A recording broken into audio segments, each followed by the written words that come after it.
Shalom KGC. Shalom, terima kasih waktunya Ko Hendra. Saya diizinkan untuk sharing.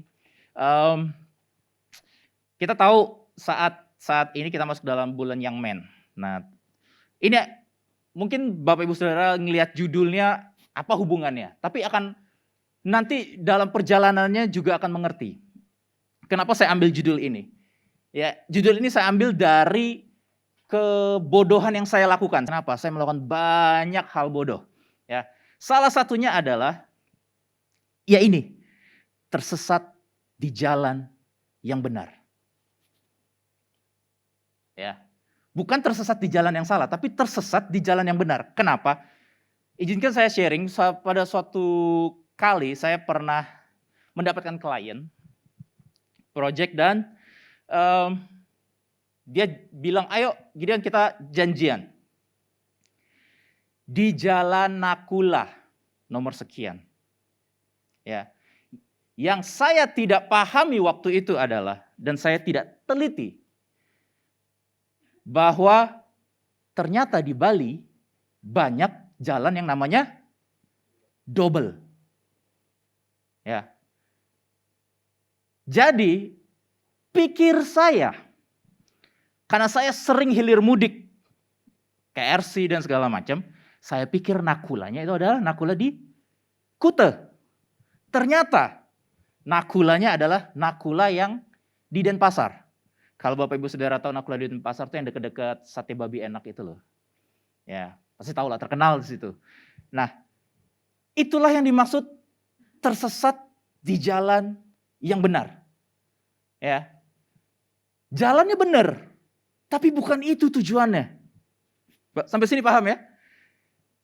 Jadi tanpa kita sadari sebagai orang percaya yang terus bertumbuh, dan sekarang kita mungkin masih dalam fase di bulan Young Men, kita ini sering terburu-buru dan tanpa kita sadari kita tersesat di jalan yang benar.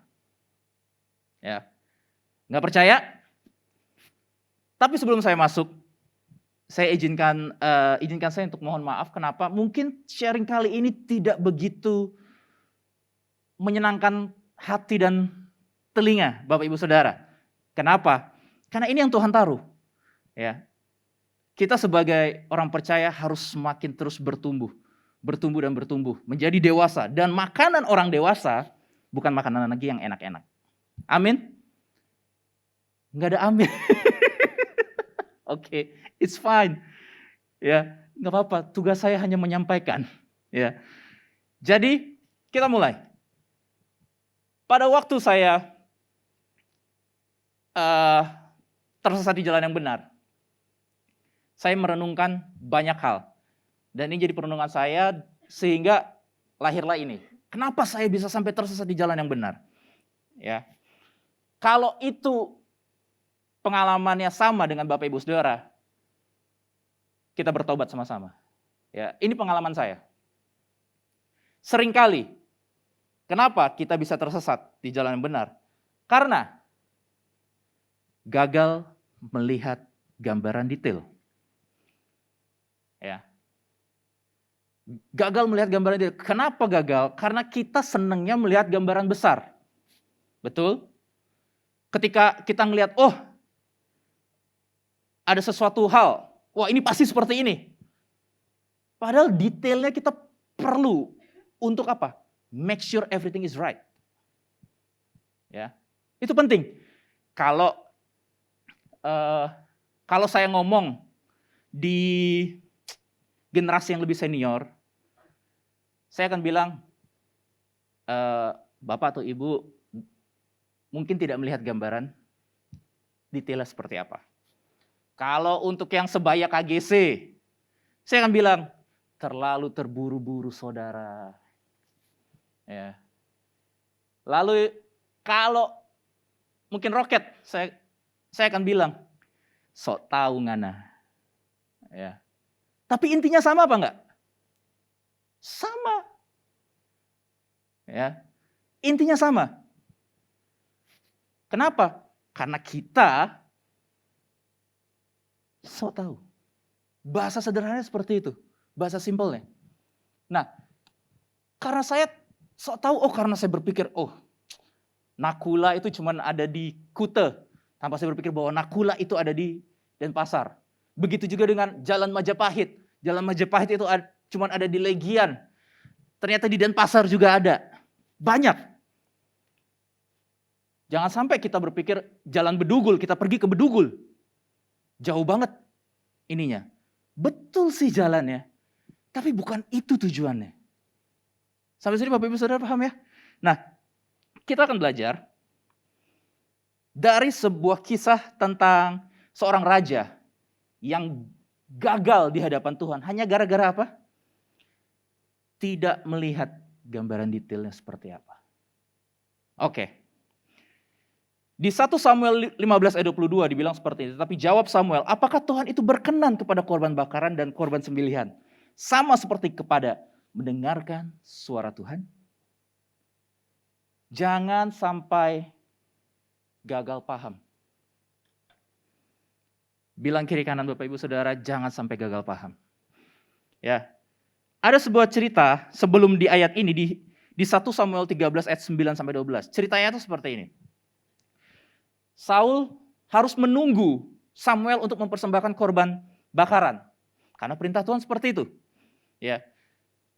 Tapi dia melihat keadaan di sekitar dia, rakyat begitu kocar-kacir, khawatir. Dan di situ dibilang,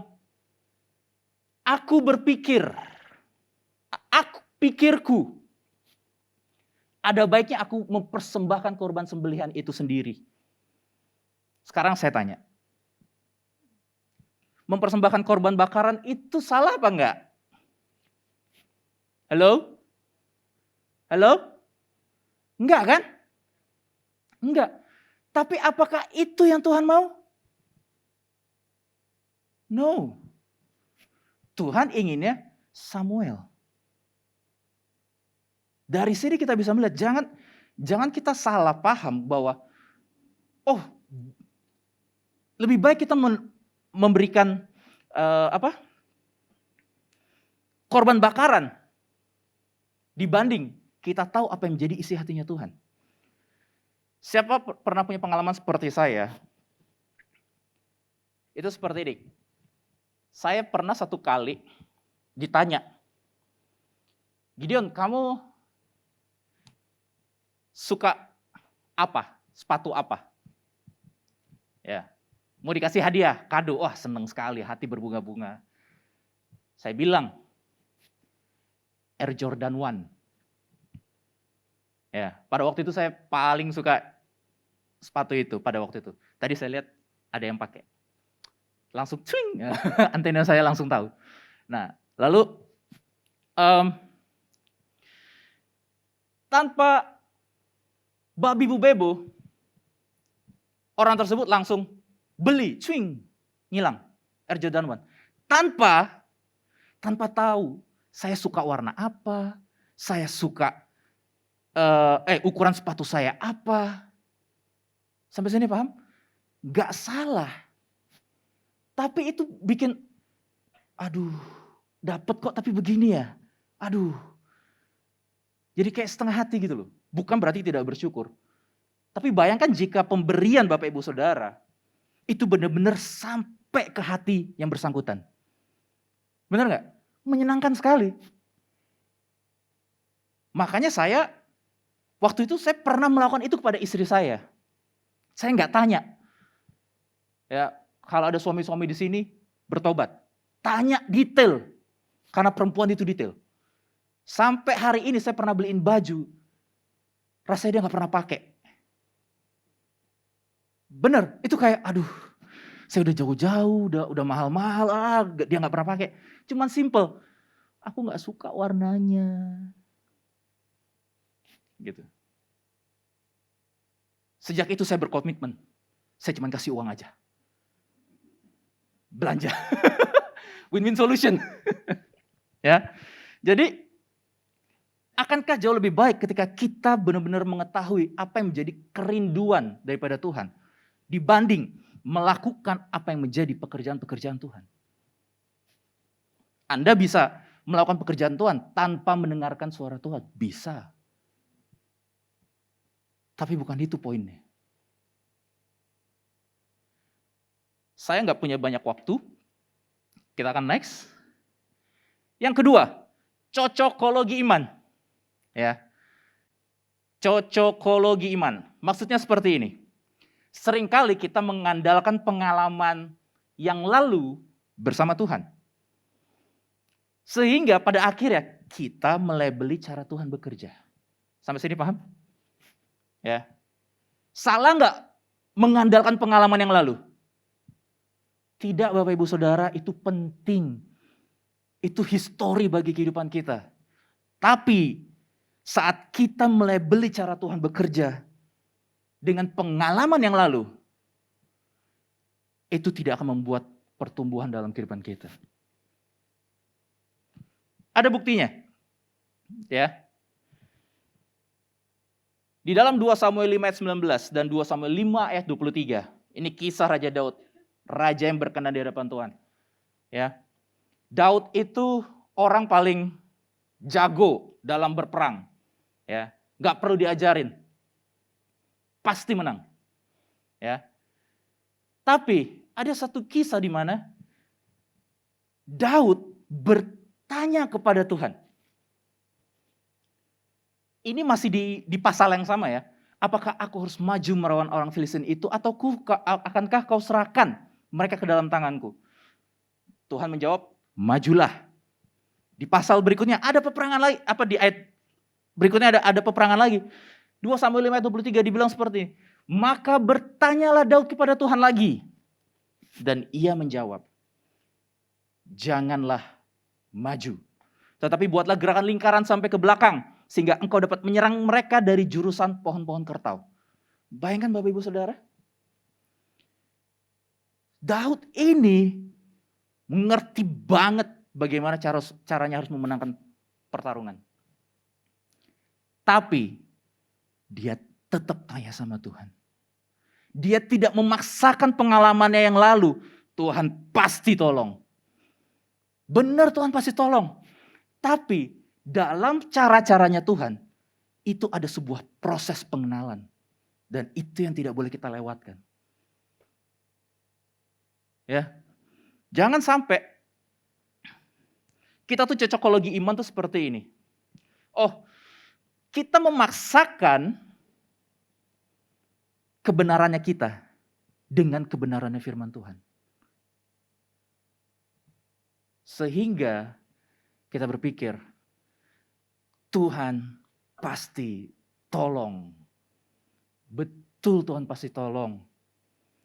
Tapi caranya nggak seperti itu. Saya ingat sekali pada waktu saya buka angkringan, ya di kesaksian, ada satu kakak rohani kita. Pada waktu itu dia samperin, dia datang ke angkringan kita, udah lama banget. Tapi saya ingat kisah ini. Dia bilang, Gideon, di angkringan kurang apa? Oh, saya bilang, wah kita kelupaan ini, budget kita terbatas, kita belum bisa beli kulkas. Tanpa babi bu bebo. Dia seret tangan saya, kita masuk ke mobil, dia bawa saya ke toko elektronik. Dan dia beliin kulkas untuk saya. Untuk angkringan. Saya tidak boleh melabeli orang tersebut pasti akan tolong saya. Tahu kenapa? Karena akan ada masanya, ya, akan ada masanya bahwa kita harus berjuang sendiri. Ada masanya kita juga akan ditolong. Saya kemarin stalking Instastory-nya Ko Hendra. Ya, mirip ya Ko ya. Dia bilang, faith, saya lupa. Pokoknya itu udah, wah, peneguhan ini. Iman itu tolong Ko? Mengubah keadaan, tapi iman itu juga mengubah cara kita melihat keadaannya. Karena akan ada seperti itu, ada prosesnya. Kita nggak bisa bilang, Tuhan pasti tolong. Betul Tuhan pasti tolong. Sekarang saya tanya, kalau seandainya Tuhan gak tolong, dengan cocokologi iman Bapak Ibu Saudara, gak ke gereja-gerejaan. Betul gak? Terus baru bilang, kenapa Tuhan gak tolong? Loh, gak begitu konsepnya. Akan ada masanya kita harus berjuang, ada masanya kita akan ditolong. Nah, disitulah proses kehidupan kita yang harus kita peka dengan Tuhan. Ya. Dan juga kita sering kali bilang, Tuhan menggenggam masa depan kita. Apakah itu salah? Tidak. Tapi bukan membuat kita bisa berbuat seenaknya. Betul Bapak Ibu Saudara? Kalau mungkin ada Bapak Ibu Saudara yang lagi mencari pekerjaan. Anda pegang betul Tuhan menggenggam masa depan ini. Tapi Anda tidak melamar, tidak mencari usaha dan segala macam. Enggak gitu konsepnya. Ya. Jangan sampai kita tersesat di jalan yang benar. Betul, iman kita besar. Tapi jangan sampai kita tersesat dengan kita melakukan seenaknya. Kenapa kita tidak boleh terlalu mengandalkan pengalaman yang lalu bersama Tuhan? Ketika saya renungkan, karena pengalaman yang lalu tidak akan pernah membuat kita bertumbuh di dalam Tuhan. Sehingga pada akhirnya kita melabeli cara Tuhan bekerja. Ya. Di sini dibilang, ketika Anda tertarik pada kemenangan, Tuhan lebih tertarik pada keterlibatan. Sekarang saya tanya, susah gak bagi Tuhan memberikan kemenangan untuk Daud, untuk Bapak Ibu Saudara? Susah gak? Gampang. Orang Tuhan yang berperang bagi kita kok. Siapa lawan kita? Tapi melibatkan Tuhan dalam kehidupan kita, urusannya beda. Ya. Karena itu, libatkan Tuhan dalam kehidupan Bapak Ibu Saudara.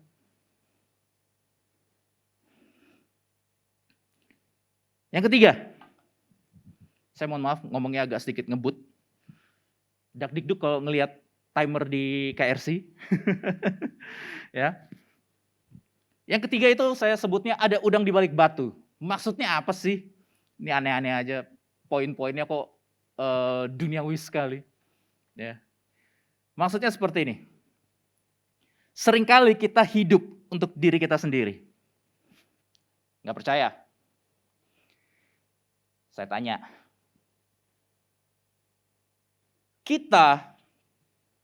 Mungkin kita sering kita taat dalam perpuluhan.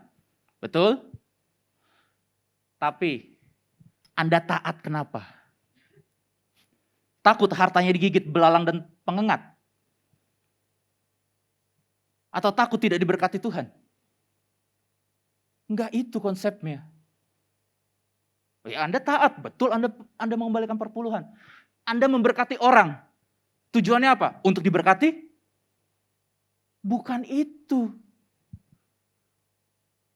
Ya. Sebelum itu kita lompat dulu nih. Ada sebuah kisah menarik di Daniel 3 ayat 17 sampai 18. Jika Allah kami yang sanggup kami puja, melepaskan kami, maka Ia akan melepaskan kami dari perapian yang menyala-nyala. Ini adalah cerita tentang Sadrak, Mesak, dan Abednego yang dilempar ke dapur api. Ya. Ada kata menarik di sini Bapak Ibu Saudara. Tetapi seandainya tidak. Tetapi seandainya tidak, hendaklah Tuanku mengetahui ya Raja, bahwa kami tidak akan memuja dewa Tuanku dan tidak akan pernah menyembah patung emas yang Tuanku dirikan. Ini keren sekali Bapak Ibu Saudara. Kalau Anda memberkati orang dan Tuhan bilang, ya saya gak mau berkatin balik. Mau ngapain? Saya cuma pengen lihat kamu terikat sama uang apa enggak. Ayo, gimana? Masih Bapak Ibu Saudara mau memberkati orang? Betul apa enggak? Jangan tersesat di jalan yang benar. Seringkali kita menyalahgunakan itu. Ya. Di 2 Korintus 5 ayat 15, dan Kristus telah mati untuk semua orang supaya mereka yang hidup, apa Bapak Ibu Saudara? Halo? Tidak lagi hidup untuk dirinya sendiri. Sekarang pertanyaannya, salah nggak mikirin diri sendiri? Halo? Salah nggak mikirin diri sendiri? Enggak. Malah harus. Yang jadi salah kenapa? Yang jadi salah itu adalah ketika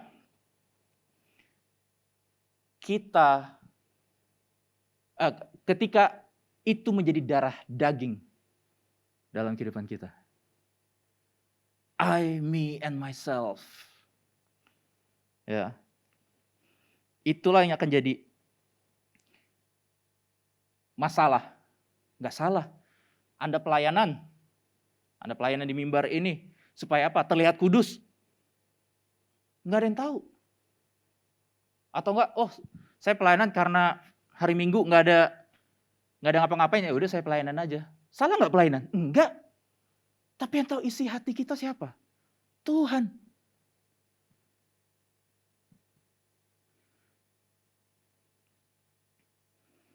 Nah, seringkali kita seperti ini sama Tuhan.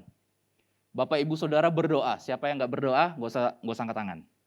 Ya, kita semua berdoa. Tapi seringkali kita berdoa hanya untuk mendapatkan jawaban Tuhan. Amin. Padahal Tuhan mengharapkan pengenalan. Bagi Bapak Ibu Saudara yang punya anak, pasti ada minta sesuatu kan sama kita. Dan gak semuanya kita bilang iya, betul? Sekarang saya tanya, ketika misalnya Kohendra sama anaknya, Kohendra bilang tidak, anaknya ngerti apa enggak kenapa dibilang tidak? Kalau anaknya hanya menjawabkan jawaban, nggak akan ngerti kenapa dibilang tidak. Padahal sebagai orang tua, dia tahu bagaimana memberikan yang terbaik untuk anaknya. Disitulah fungsi pengenalan. Kalau enggak, balik lagi sama kayak Daniel. Seandainya tidak, bagaimana Bapak Ibu Saudara? Seandainya tidak, enggak gereja-gerejaan lagi. Enggak ada komsel-komselan lagi. Apa itu perpuluhan? Apa itu diakonia? Forget it lah. Semakin Anda tertanam, semakin Anda akan melihat semuanya dengan jelas. Bahwa gereja itu juga ada cacatnya.